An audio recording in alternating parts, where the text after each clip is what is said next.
كلنا إخوانا. عندما كنت صغيرا ألعب بين الأطفال، ولكن لا أتأقلم معهم. عقلي لا يكون كعقولهم.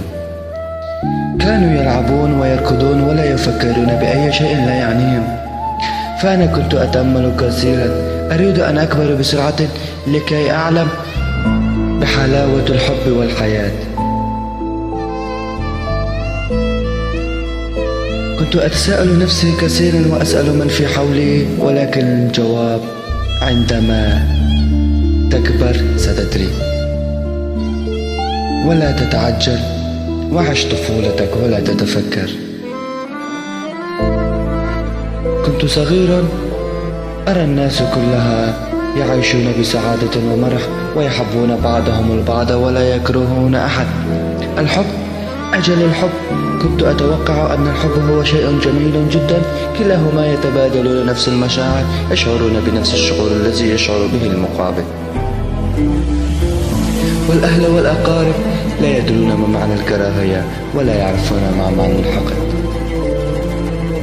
وعندما كبرت علمت، وعندما كبرت أدريت بأن الحياة كلها كراهية وحقد.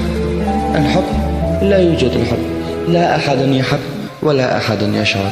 شاب يحب فتاة في 15 من عمرها، يخون مشاعرها، فالفتاة تنكسر قلبها.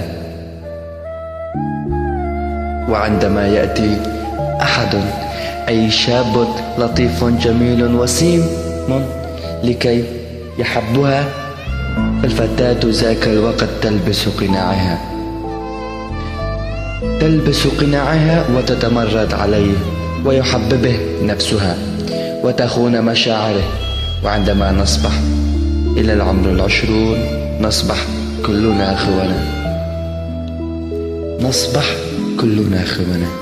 أنا خائن وأنت خائن، وهي خائن وهي خائنة.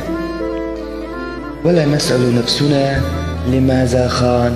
ألا يوجد لدينا مشاعر؟